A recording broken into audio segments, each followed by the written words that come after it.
আমার জন্য বিশ্বকাপ তো সেদিনে শেষ হয়ে গেছিল যেদিন আর্জেন্টিনা ইংল্যান্ডকে হারিয়েছিল। আর্জেন্টিনার ফুটবল ইতিহাসের অন্যতম বড় নায়ক আনহেল দি মারিয়া এই একটি লাইনে যেন লুকিয়ে আছে ফুটবল ছাড়িয়ে এক অন্য জাতীয় আবেগের গল্প।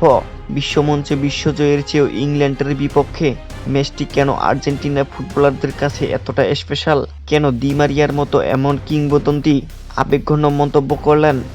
আজ আমরা কথা বলবো আর্জেন্টিনা বনাম ইংল্যান্ডের চিরন্তর বৈরতা এবং দি মারিয়ার সেই ঐতিহাসিক উক্তি নিয়ে। আনহেল দি মারিয়া, যিনি আর্জেন্টিনার হয়ে কোপা আমেরিকা এবং বিশ্বকাপের ফাইনালে গোল করে দলকে চ্যাম্পিয়ন করেছেন, তার কাছেও ইংল্যান্ডের বিপক্ষে ম্যাচটি ছিল অনন্য এক আবেগের।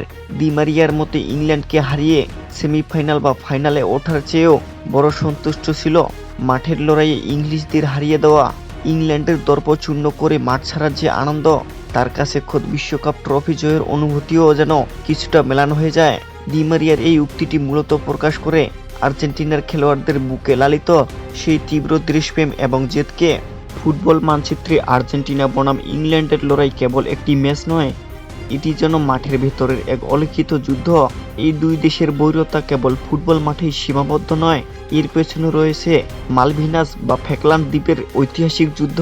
1986 সালে ডিয়েগো ম্যারাডোনার সেই বিখ্যাত হ্যান্ড অফ গড গোল এবং ইংল্যান্ডকে বিদায় করার মধ্যে দিয়ে এই ফুটবলের বৈরতা লাভ করে অন্য এক মাত্রা। প্রতিটি আর্জেন্টাইনারের কাছে ইংল্যান্ডকে হারানোর অর্থ হলো দেশের হারানো সম্মান ফিরিয়ে আনা। প্রিয় দর্শক, আপনার কি মনে হয় আর্জেন্টিনা বনাম ইংল্যান্ডের বৈরতা কি ফুটবল ইতিহাসের সবচেয়ে বড় দ্বৈরথ? কমেন্টে আপনার মূল্যবান মতামত অবশ্যই জানাবেন। ভিডিওটি ভালো লাগলে লাইক দিন এবং নিয়মিত ফুটবলের এমন আবেগঘন খবর পেতে আমাদের চ্যানেলটি সাবস্ক্রাইব করে পাশেই থাকুন। ধন্যবাদ।